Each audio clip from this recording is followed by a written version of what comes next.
Hey guys, and welcome back to episode 4 of Making My Brother Play Otome Games. I'm Kaylin. I'm Nathan, and we are ready to get this ball rolling downhill into a creek. Hopefully not into a creek.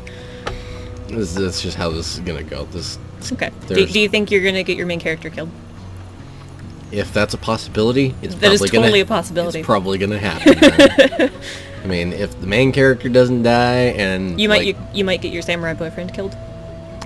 That's also a possibility. Totally works for me. Don't eat him anyway. Don't eat him anyway. I'm a strong woman. Don't need no Buff. man. I'm dressed like a man. I'm like the epitome of tomboy. All right. Can't beat me, butch. Still, there was at least one thing I had to be thankful for. At least they've all been nice to me. I knew I couldn't trust the men of the Shinsengumi completely. They were, after all, men who could take life in the blink of an eye. It'd be all too easy for the next life they took to be mine. They're nice men deep down, right? Has anybody called you gullible yet? Ah! My voice froze in my throat. I turned slowly to find Okita standing behind me. What are you doing here? Oh, you didn't notice me? Well, it's my turn to keep watch. Of course, I was under surveillance, which meant... Did you hear everything I said? He said nothing, only smiled and blinked laconically. He'd heard me. He had definitely heard me. I wanted to scream, but before I could open my mouth, Saito stepped out from behind the door. I think that's enough fraternizing, Soji. Were you here the whole time too? I arrived only moments ago. Oh, thank goodness. I pressed my hand to my chest in an effort to calm my pounding heart. I'm sorry for screaming like that. It's nothing. And at any rate, it isn't as if you were saying anything that might cause trouble for you. Ah. Then he had heard me. True, I didn't say anything, bad, but still, it's embarrassing being caught talking to oneself. I was so embarrassed. Saito looked from me to Okita and back, and his brows drew together almost imperceptibly. Can't even see his eyebrows underneath those bangs. I came to tell you that dinner is ready, but have I interrupted something? Oh, no, nothing at all. I shook my head emphatically. I had intended to wait until you and Soji finished your discussion, but... Discussion? He's just making fun of me. He let the words hang in the air, but his eyes said that he'd determined we'd continue forever if he didn't interrupt. I'd opened my mouth to say, I'm not sure what, when... Kisuke shot through the door. The moment he saw us, however, his face fell. Whoa, what's going on here, Hajime? You and her buddies now? A little jealous, are we? My apologies. I was only here on business. Kisuke perked up at Saito's apology, and he gave the other man a quick grin. Well, it's time to eat. Let's go! If we don't hurry up, it's all gonna be gone. Okay.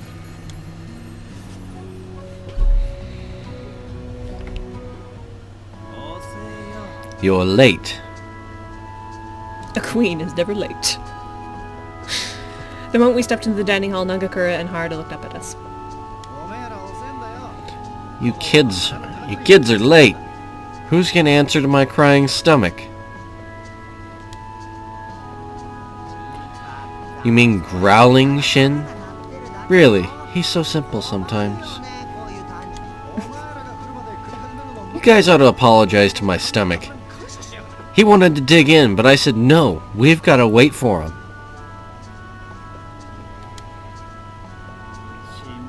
You're such a softy, Shin. Alright guys, it's time to eat. And that means every man for himself. They take food very seriously here. Man, there's barely enough here to feed a kid, let alone a man. So I'll just have to take yours! Survival of the fittest. This food is mine. Apparently Shinpachi really likes his food. Hey, why do you always steal my food? Ha! It's because of the difference in size, kid. I got a bigger body. That means I need more food. Well, I'm still growing, old man, so I gotta eat more too. Sorry, you had to see this, Naomi. They're always like this.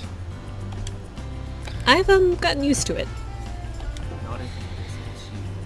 Is acceptance of such insanity not somewhat frightening? That food is mine. Oh, why aren't you taking anything? Yeah, I'm good. If I get too full, then I start getting slow. Foreshadowing. Hey, what do you mean, slow? Yeah, whatever. I'm taking that. Go for it. So long as I got a little sake to sip, I'm good. Great, we found the alcoholic. Not so much. Then I guess I'm going with sake too. There's the alcoholic. We found the drinking buddy. Don't worry about being a freeloader or anything, Naomi. Just eat your little heart out, okay? I know. I can't help but feel a little bad, though. Well, if you let that get to you, you're gonna lose.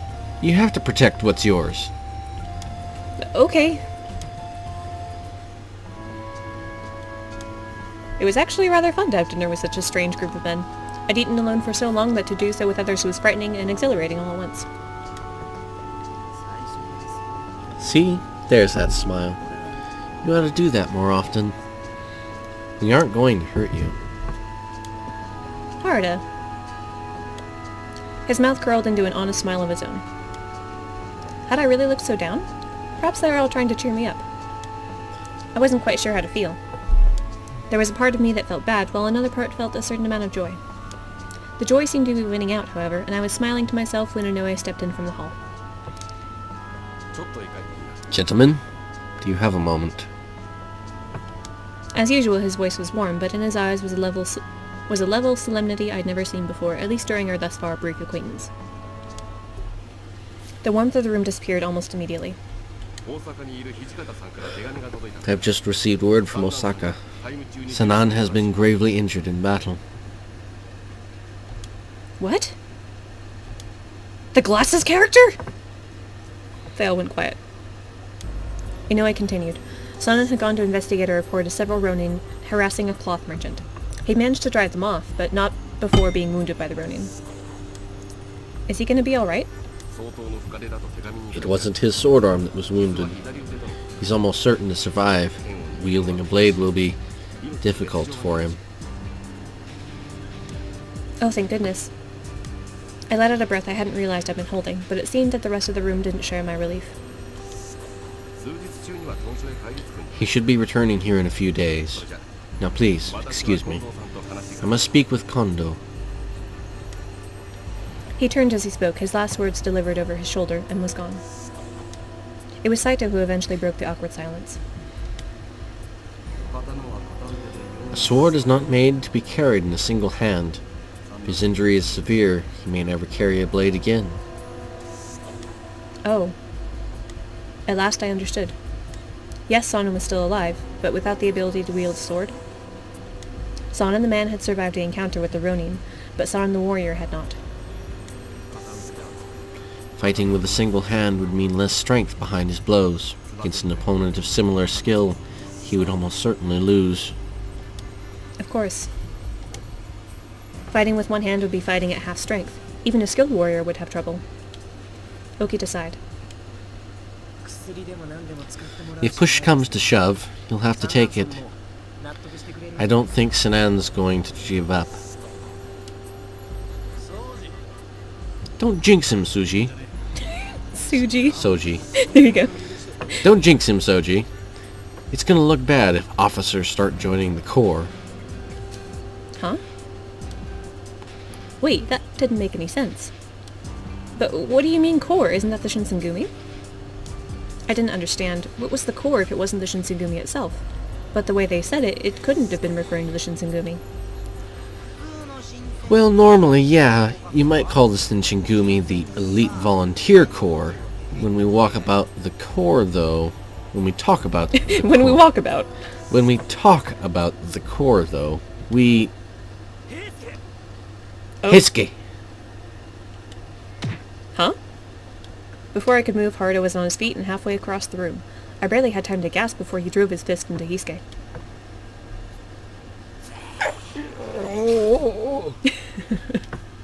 Hisuke, are you alright?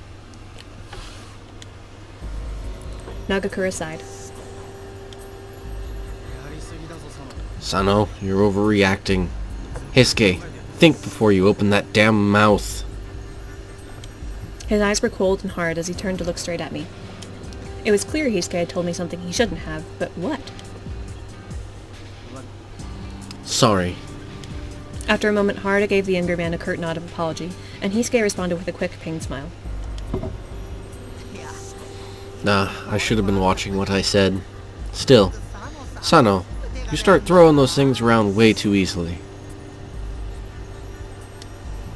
His punch hit with enough force to knock a lesser man out cold, but Hisuke only seemed slightly the worse for wear.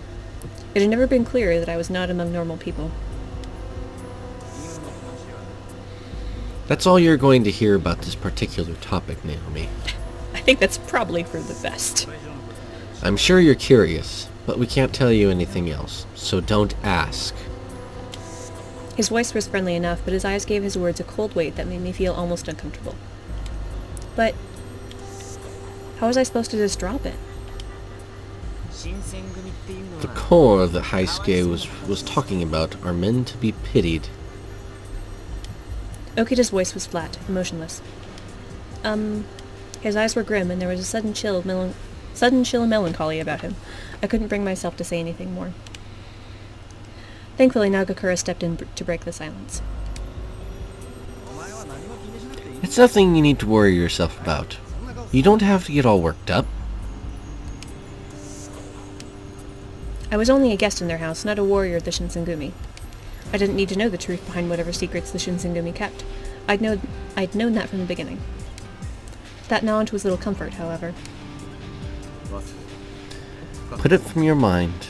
Involving yourself in our affairs will only put you in greater danger. I feel like I'm already pretty involved, though. Pretty involved. We're pretty involved. They've been staying here for like 3 weeks at this point. Yeah. We're involved. Yep. I bit my lip and kept silent. The wall between us was almost a physical thing, and it was far too large an obstacle for me to defeat easily. Sigh. Wait, no, not dreamy sigh. I finished my dinner in sad silence, excused myself, and returned to my room. I had a great deal to think about. The Shinsengumi. I knew of the Shinsengumi, of course. Their name meant Elite Volunteer Corps. But this corps they'd mentioned, it seemed to be something different. So Sanin is part of the Shinsengumi, but he shouldn't be part of the corps? The way they'd said it, it seemed as if this corps was another entity, inside the Shinsengumi. It's gonna be a librarian. Not the librarians! Ugh. No, I wasn't supposed to think about those things. I was only going to get myself in trouble if I stuck my nose where it didn't belong. If I saw or heard the wrong thing, I could even end up dead. If I die, I'll have a hard time looking for my father. There were people who cared about me, and my death would no doubt sadden them. With that in mind, I did my best to put the day's events out of my head, and climbed into my thin futon. July of 1864. We're just jamming right through the months here. Yep, jamming right through the months. We will jam right through the years as well. Good to know. It was later that day that Hijikata called for me. Excuse me. I had been relieved to find Okita and Hisuke had been summoned along with me. A private conversation with only myself and Hijikata would have been cause for a significant case of nerves. I was still trying to puzzle out what to say when Hijikata began to speak, his voice cold as tempered steel. You can leave the compound. Really? His announcement was so sudden that I found I couldn't contain my enthusiasm. Hijikata, however, retained his composure. You're going to be accompanying whoever's on duty. You jump when they say jump and die when they say die. Are we clear? Yes, sir. At last I would be able to go outside. I'd finally be able to begin searching for my father. My answers wouldn't show themselves immediately, I knew, but at least I was free to look for them. Soji, Esuke, you're on patrol today, right? Oh, I get it now. That's why you pulled us in here, right? The light bulb just blinked on. The confusion that had been on his face since I entered lifted at last. I think it's going to be Soji's turn this time, though. The first division's doing rounds today, isn't it? Oh, just as a side note, their divisions are based on who is the best swordsman. Makes sense. That was very common back then. You know. Yeah. Your sword skill was everything. Yep. Your discipline to your art. Yes.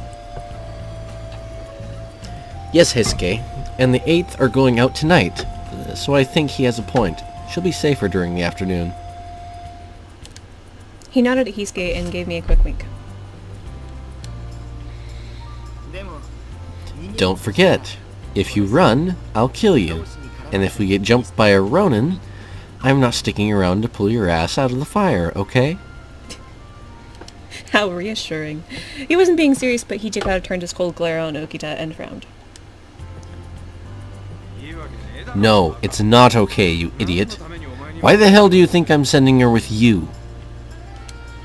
Okita's only response was a short snort of a laugh. I won't run. I knew he wasn't being serious, but I couldn't stand to keep my mouth shut. When I came here, we made a deal. I promised. The Shinsengumi would help me find my father, and I would keep quiet and not run away. And I still wanted to find him, just as much as I had the day I first met the Shinsengumi. I'll keep my promise. So please, keep yours. I gave Okita a short bow, never taking my eyes off his face. The smirk that had been on his face when I'd begun had shrunk to something smaller and more than a little awkward. My apologies. I guess I underestimated you. You should realize, though, that there's no way to know what could happen out there.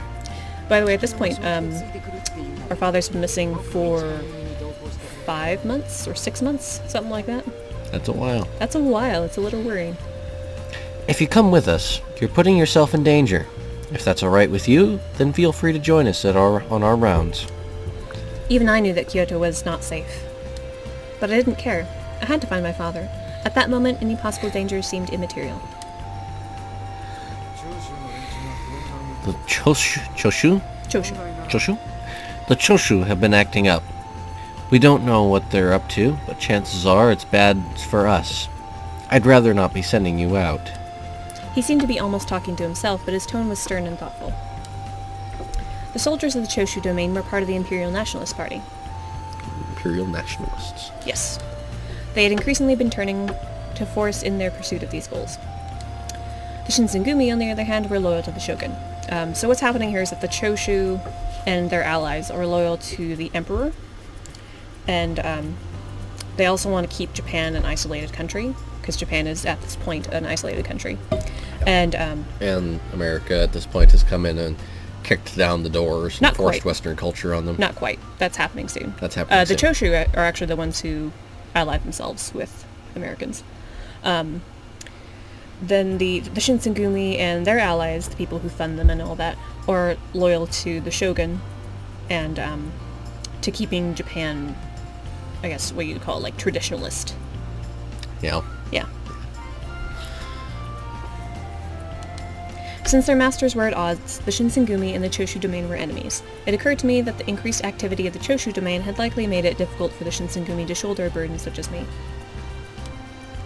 Why are you giving me permission to leave the compound at a time like this, then?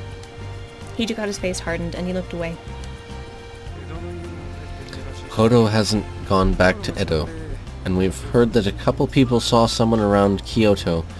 It might not be him, but it matches his description. Bald, middle-aged man. Is that his description?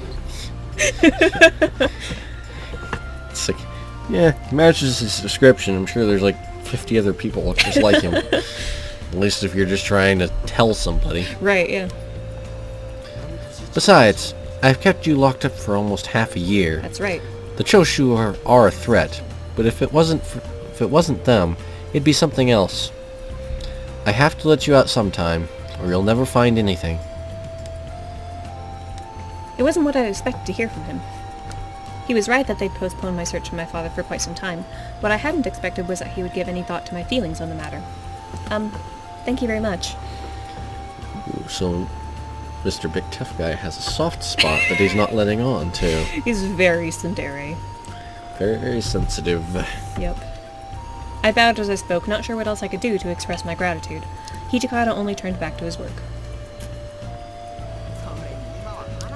Besides, plenty of our guys aren't feeling so hot these days. We aren't exactly in top condition, are we? Kisuke's joking didn't seem to appeal to Hijikata, who only frowned more deeply. Well, it has been awfully hot lately.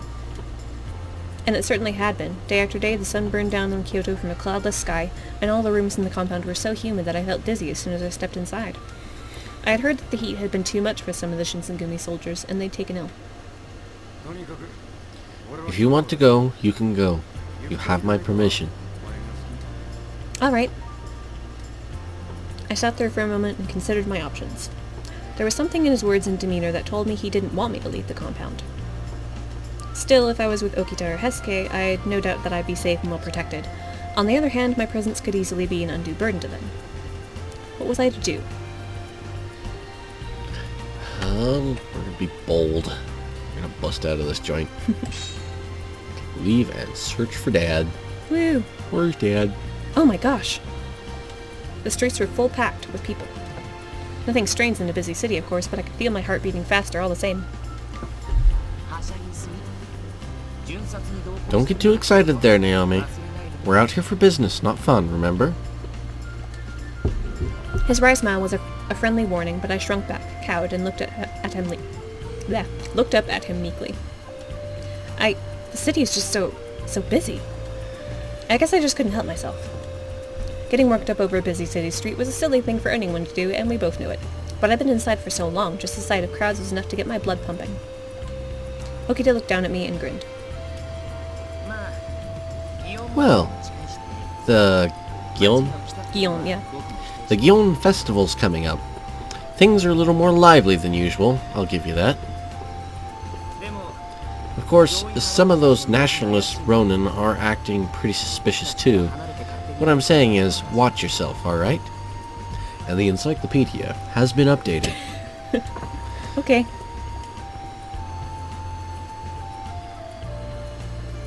We were walking down Kyoto's largest street, accompanied by the 1st Division.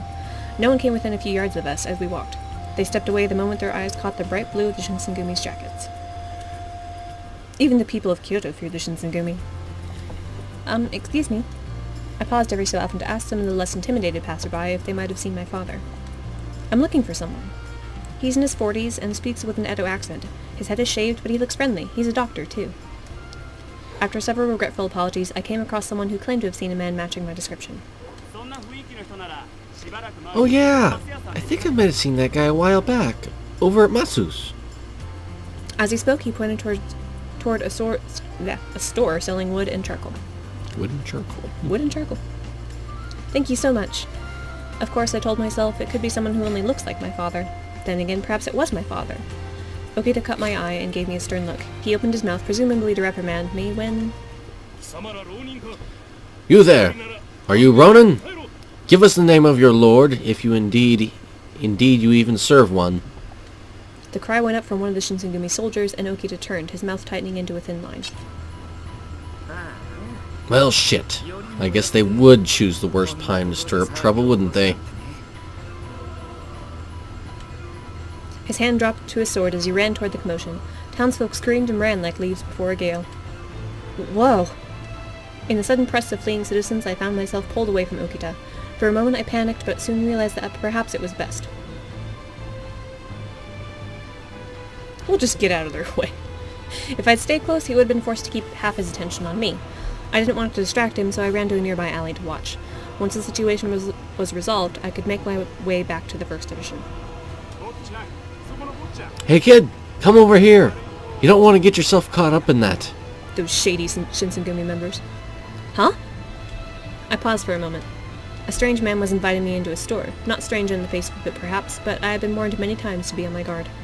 I was about to politely refuse when I realized which store it was. The one the man earlier had pointed to. Excuse me, but is this Masu's? Yes, it is. He nodded. Great. You see, I'm looking for someone, and... Mr. Kamon! I just saw that kid with Okita. She's the Shinsengumi captain. What? What? The Shinsengumi? Run for it! Well, that's more than a little suspicious, isn't it? There was a mad scramble for the door, and in moments the store was empty of customers. What? Sure, I'd been accompanying the Shinsengumi, but the reaction of the store's customers seemed excessive. You really have the worst luck, don't you? Still, I guess you could say the same thing about them. And me. He gave a small, unconcerned shrug and leapt through the door of the shop. Masu's exploded with the sounds of swordplay, with men swearing and scrambling across furniture for position. What? What on earth had just happened? It's easy. This fight just came into the store. Yeah. When we returned to Shinsengumi headquarters, Sanan had a number of words for us. They weren't particularly pleasant. We had been kneeling for some time as the colonel berated us before Okita finally spoke up. You don't need to lose your head over it, Sanan. After all, we arrested a couple of Choshu people. When the fight was over, we discovered a massive arms cache and confiscated the entire thing. No one had bothered to explain to me what was happening, however, and I was utterly lost. Not something to lose my head over. My head is right where it belongs, Okita. Perhaps you should inquire after yours. The man claiming to be Masu Kimon... Kimon? Paimon? Kimon. Kimon? Because the I is before E. Masu Kimon was in truth Shuntaro Furutaka, Yeah. a Choshu spy. Good job. I assume you were aware that the Shinsengumi was allowing him to operate in the hope of acquiring enemy intelligence. Yes, I was. But we didn't have a choice this time. I had to bring him in. His excuse was weak, and his petulant frown suggested he knew it. Well, it's not like it was a total bust. Like Soji said, they did arrest some guys. Yeah, but don't you feel bad for Shimada and Yamazaki? They were staking out the place to keep an eye on Furutaka. You pronounced all those names right. I'm proud of you. The corners of Hisuke's mouth twitched into a momentary smile. Shimada interrupted before he could continue. Yes, but I'm sure I pronounced them all with a horrid American accent. Well, yes, but that's fine. We appreciate your concern, Toto. But nobody needs to lose any sleep on our account. We were getting nowhere with Masu's the last few days anyway. Okita did us a favor. Well, that's very noble of him. It's very nice of him. He's a nice guy. Yamazaki nodded in silent agreement. Furutaka's arrest is over and done. You won't hear any complaints from us about it. He's a pretty looking boy. Not dateable, though. Not dateable. Not dateable. Honestly, the look of him reminds me a little bit of Zuko from Avatar. Oh, after he had hacked his hair off. Kind of. A little bit like I that. had never thought about it. Like, yeah, kind of, a little bit. Man, you two are the definition of stoic and reasonable. Soji, on the other hand... It didn't look like Nagakura was going to let Okita get away without thoroughly rubbing his face in his mistake. At last I felt I could remain quiet no longer. It was my fault. Some morning we were causing some trouble, so I tried to get out of the way. I got separated from Okita and the crowd, and I didn't go right back to him. Before I really realized what was going on, there I was in front of Masu's, and someone was shouting about how I was with the Shinsengumi. But who was tasked with looking after you? He was busy. He glared at me, his eyes hard and angry, and I felt my throat dry up. The captain of our first division can't even keep track of a single charge. Is this the best the Shinsengumi can do? When I'd first met him, Son had been nice, if a little quiet. After his injury, however, it was as if he'd become an entirely different man. And we are rounding up on our 30-minute mark, so we are going to... you accidentally quick save too. Alright. Well, we are going to call it quits for here, and we will see you all in the next episode. Bye! Bye!